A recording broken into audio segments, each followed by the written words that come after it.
should check it out then. Okay? Yeah. Good. Okay, well, thank you all this afternoon for attending this event. The purpose of which is to brief you all on the nature of the discussion that took place at Cabinet this morning in relation to the consequences of the recent Labour Court recommendation on the proposals to deal with issues in relation to Garda Síochána. The government have today reconfirmed their very strong commitment to a collective approach to maintaining economic stability and progress in the country, and to dealing with all the risks and making the most of all the opportunities that we face. We strongly believe that overall agreements such as the Lansdowne Road have offered strong benefits to the employer, in this case the government, and to employees as the country has looked to respond back to a set of economic challenges, deal with all of the risks and challenges we faced during the crisis, and now see the country on a return to economic growth. In the context of this, we have reaffirmed again our very strong commitment to the Lansdowne Road Agreement. We believe the Lansdowne Road Agreement builds on progress in previous agreements such as Croke Park and the Haddington Road Agreement to delivering an arrangement and an agreement in which government can meet the needs of citizens for growth and improvement in terms of public services, while also meeting the needs of those who work within the public services in a way that is affordable for all. The government then went on to discuss the recent recommendation from the Labour Court in relation to issuing proposals to deal with issues in relation to Garda Síochána. We reaffirmed again the strong acknowledgement that we have for the role of the Labour Court, for their independence and for the crucial role they play as an arbiter in dealing with very difficult industrial relations issues. We therefore have accepted the Labour Court recommendation in relation to Garda Síochána, but acknowledge that this is a proposal that will now be balloted on and will undergo a process in relation to members of the Garda Representative Association and ATSI, and that it will be underway, we hope, soon. However, this is a recommendation that also has very significant consequences. And government across the coming weeks will now be meeting the Public Services Commission of the Irish Congress of Trade Unions to engage with them on their views in relation to this matter. I began this period of engagement yesterday morning when I met the Public Services Committee of ICTU. I have heard their views in relation to this Labour Court ruling, and across the coming period I will be continuing to engage with them because the government is of the strong view that a collective approach as delivered by the Lansdowne Road Agreement is the best way for all of us to respond back to the opportunities and also to the threats that we face. And I just want to conclude by affirming that we have to have agreements that are affordable for everybody. They have to be agreements that are affordable for those who depend on public services and also those who work within public services. And therefore it is not an option to government to change tax levels as a response to anything that has happened recently. And any issues or consequences that we face will be dealt with inside the current budget allocations of Budget 2017. Can I ask you the cost of the deal reached with Gardaí? We're hearing 40 million, but can you just confirm exactly what it is? We estimate that the financial consequences of the recommendation from the Labour Court will be approximately €40 million per year, and we will deal with the financing of that as and when we hold the Garda representative body and the ADSI ballot and hopefully accept these proposals. And this is a matter that myself and the Department of Justice will engage on directly at that. Will it come from the Justice budget? Myself and the Taoiseach will work on that It's a proposal that has not yet been accepted by the GRA and AXI, but myself and Taoiseach have discussed this matter at length, and we will work on that issue if and when, hopefully, we get to a point that this is a proposal that is accepted by the GRA and AXI. Minister, are we now effectively looking at a post-Lansdowne Road agreement, a successor to Lansdowne, and when would the talks on that start? Because many of the public sector trade unions believe we're now in that space. The statement that I have issued today on behalf of government reaffirms the commitment and the very strong commitment that we have to the Lansdowne Road agreement. We see this as the strongest example of how agreement can be reached about how the government can meet wage needs of those who work within the public services, but also fund public services that are needed for the rest of the country, and also put in place tax levels that allow the economy to grow and allow recent job creation to be sustained. And all of the discussion that I have had and will continue to have with the Public Service Commission of ICTU will be about how we maintain the Lansdowne Road agreement, but the need to do that in a way that is affordable and fair for everybody. That was the approach that I adopted in my meeting with the committee yesterday, in which I heard their views. Their views have been publicly shared with all of you, as of course is their right. But I emphasise that any change at all in the Lansdowne Road agreement in terms of the commitments that we have with public servants has very significant consequences then for our ability to fund public services that the rest of the country needs, while maintaining tax levels that we believe are crucial to the recovery of the country. Just on that point in relation to consequences, is there any prospect that measures announced in the budget just gone by will have to be reassessed at some point in the future? And is it your view now that clearly Fine Gael's constant pledge to alleviate tax burden through, for example, a yearly rolling down of the USC, would that now have to be reassessed in the future? And they are the very kinds of consequences that I believe it is in the interest of everybody to avoid happening. We went through a period of time in which we saw the growth of the public service wage bill get to a point that it became unaffordable for everybody and had really severe consequences for public servants themselves. We don't want to see that happen again. But alongside that mistake being made, a further mistake that was made was creating the idea that we could increase public service wages and do everything else at the same time. We can only spend the money that we collect in taxes and the amount of money that the country borrows once.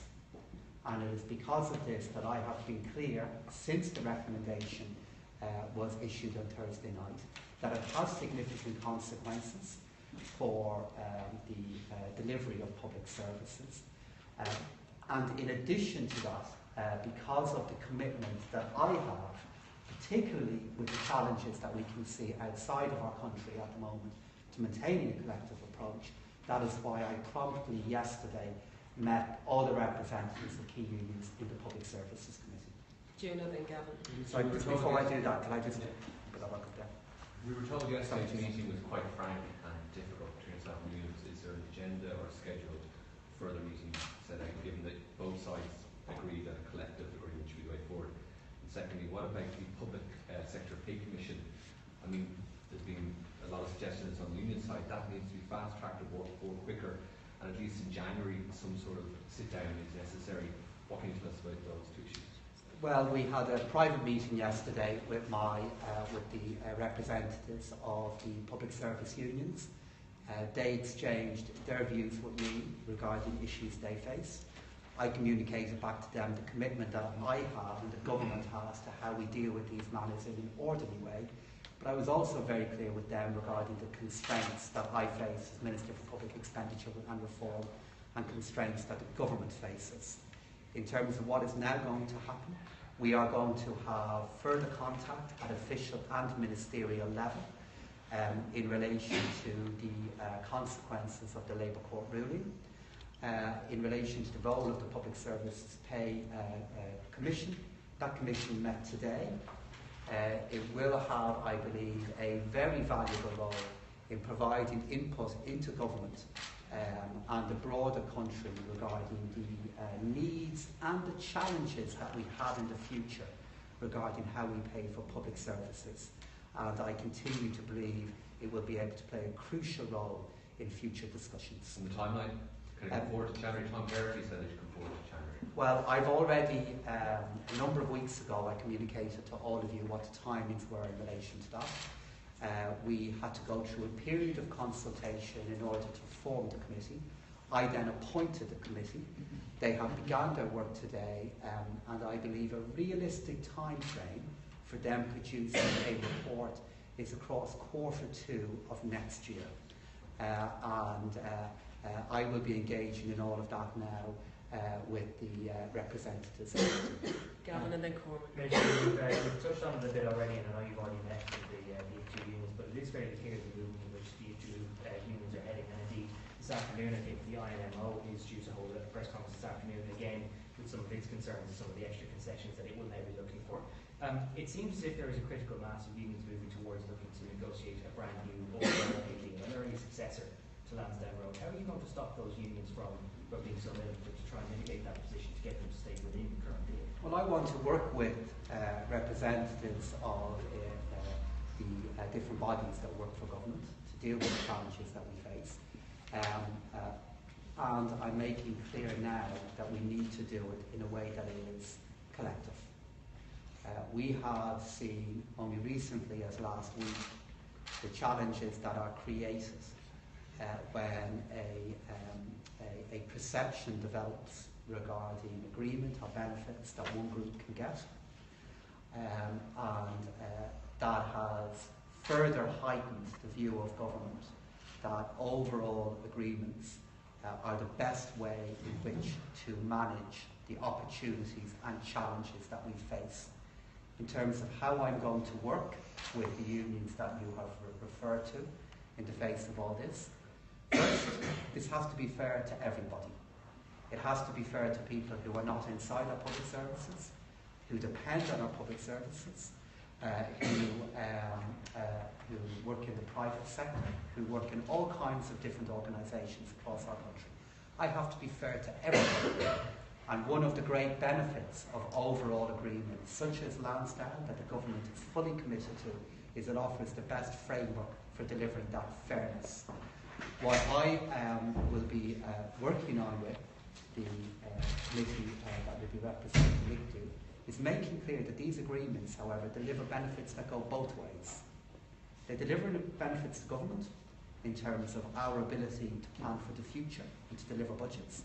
They also deliver benefits to those individuals that are inside these agreements, such as Lansdowne, in terms of expectations that can be met in wage growth, and in terms of other benefits to them in terms of protection and commitments they have. So these are agreements that are of joint benefit, that can work, that will work, and that's the spirit in which we'll be having these discussions. So Cormac and then Christina.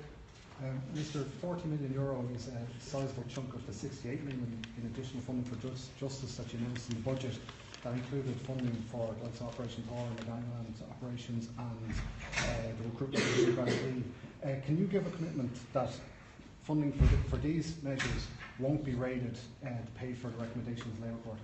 Well, we will do all that can be done to maintain frontline services for all parts of our public service, including An Garda Síochána. And again, the great benefit of agreements such as the Lansdowne Road Agreement is that it delivers a framework within which that can be done.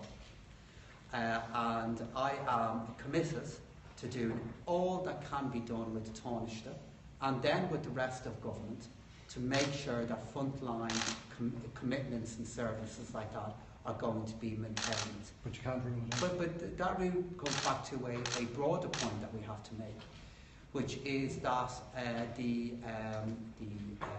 risks of not having an agreement like Lansdowne Road, of not having collective agreements, mean higher costs to the Exchequer and mean uncertainty in relation to how we plan our affairs. And that is why I am committed to maintaining the Lansdowne Road Agreement, to maintaining a collective way that's fair to everybody for dealing with public service needs, for dealing with the needs of those who work within the public services. And I'm now, across the period in which the ballot will be taking place, Cormac, I will be working with the Taoiseach to take the right steps that if the ballot and proposal is passed by the GRA and AGSI, that we can maintain the kind of frontline services that communities depend upon. And that is the work that we need to do in the next few weeks. But can you rule out rating those kind of frontline services? Look, I have to have these discussions with the Taoiseach, and that's what we're going to do. We are committed to maintaining and supporting all of the services that An Garda Síochána deliver. And the Taoiseach and I are completely committed to doing that. This is a ruling that is now a number of days old. We accept it because of the independent work and role of the Labour Court, and we will be doing all we can to make sure that other needs continue to be fully met, such as the need for An Garda Síochána to be delivering vital frontline services in communities such as my own. The Taoiseach and I have a shared need to do it, and we're going to do all we can to make that happen. We'll do Christina and then Jen. Just to follow on from that, you said you're going to have further discussions about maintaining frontline services, but do you guys have any contingency plans in terms of what exactly you're going to maybe tap into? Is it going to be the Garda stations that you're going to open? Is it going to be the task force that you promised for gangland crime? There must be some sort of, I suppose, list that you're hoping that you might have to dig into. But this is the very reason why I'm emphasising to all of you today that collective agreements and the maintenance of the Lansdowne Road Agreement are so important. Because the absence of agreements like that will create the kind of risks that you are referring to. I do not want to see that happen. That is the spirit in which I will be working with ICTU and all the unions in relation to. The message that I have heard politically and received myself across this year is that Irish people want to see public services being improved as a consequence of a recovery that has just returned to our country. I want to make sure that happens. And I believe agreements such as Lansdowne are the way in which we can do that. We'll do Jen, Stephen and then Elaine. Minister, is it effectively the case that the unions are holding the country to ransom and that they're endangering our future recovery? Is that effectively the upshot of what you're saying today? No, what I'm in fact saying is that I want to work with the unions to deal with the challenges that our country faces, but it has to be done in a way that is affordable for everybody. It has to be delivery agreements such as Lansdowne that allow public services to grow, that allow us to deliver measures like improving the scope and quality of childcare, increasing further third level education, delivering the increases in health expenditure that we have done this year, while delivering gradual reform and reduction of the universal social charge. An overall agreement is the best way of making that happen. But what I also acknowledge is that not having agreements like that presents great risk to the country and could present additional cost to the country. And that is why I met the committee yesterday, and I'm committed to do that in such a way that maintains frontline services and maintains the commitments that we have with everybody else. But I'll emphasise again that we can only spend every euro that we collect and we borrow once. And that's why all of this has to be done in a way that is affordable for everybody in our country. So Stephen and Elaine, and then last question to Hugh. Minister, the Garda deal will cost 40 million, assuming that the Garda accepted. Are you saying that there's no money for any other deals for nurses, teachers, all sorts of other groups who are saying that they also want deals? I'm saying that within any change within the Lansdowne Road Agreement will have very significant consequences for the delivery of other public services. That to believe that we can increase wages and change agreements that were negotiated at great difficulty without there being consequences elsewhere is not a recommendation that I want to take to government. And this is why it is important that I engage with all of the unions within ICTU and the committee that represent all unions that are involved in the delivery of frontline services in an orderly and strong manner. And I began that yesterday. and we're going to continue that work now across the coming period. Elaine? Minister, just a number of the details in the package relate to other areas. I'm thinking of nurses who also have a changeover, which Gardaí will now be paid for, and also you have the rent allowance. Prison officers also get that. They're seeing that Gardaí will get additional money for that. So do you not feel like those, in particular instances that apply, Gardaí received it, they also apply to other areas in the public sector, that should be applied to those specific areas, and if not, we may be facing an all-out industrial action or strike? Well, the Labour Court recommendation only referred to the An Garda Síochána and their sector, and the recommendation that they made in particular to the Garda Representative Association made clear that that was inside the framework of the Lansdowne Road Agreement, and were they to accept that proposal, it will lead to their entry into the Lansdowne Road Agreement. It's up to other unions to make their point regarding the views of their members. They're already doing so as I speak. But what I'm very, very clear on is that if the Labour Court, who is an independent body set up by government, who play a vital role in the maintenance of industrial relations within our country, if they make a recommendation in relation to the matter, the government should accept that, and we will accept it, because of the respect that we have for them, because of their autonomy and the vital role they play within our country.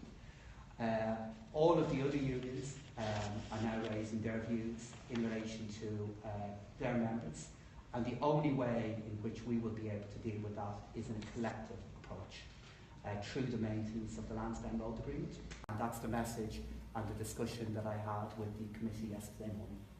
But Minister, hasn't accepting the Labour Court recommendation made it more difficult for you to solve the teachers' dispute?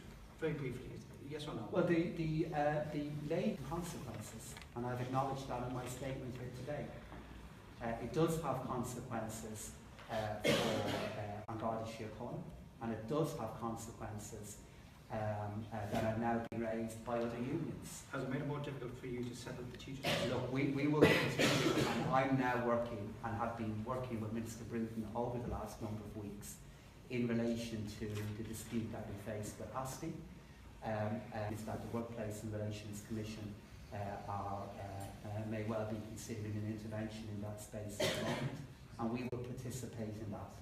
But any resolution that can be reached in relation to that matter has to be inside the framework of the collective agreement with Lansdowne. Last question to Hugh. Minister, you said there that any change to the Lansdowne Road Agreement would have a significant consequence. But what about the tax cuts? I mean, so you're saying they'll be untouched irrespective of the commitments that you have to make in terms of public services? Well, what I've said is any change in the agreement that we have in relation to Lansdowne Road Agreement has consequences for everything else that government wants to do. Including USC? Has consequences for everything. But I'm also making clear that government will not be increasing taxes, will not be increasing income taxes, because we believe that the levels of income tax that we have in place have played a vital role in dealing with and creating the jobs that the country has now seen return. But you wouldn't be prepared to cut public services? I have said that the absence of an agreement, such as the Lansdowne Road Agreement, would have consequences for everything. And that is why I am committed to maintaining the Lansdowne Road Agreement in the way I've described. But not tax rises? There will be no tax rises, but there might be impact on public services? As I have said, the absence of an agreement like that will have consequences on everything. All right, thanks. Thank you very much. Thank you. Thank you.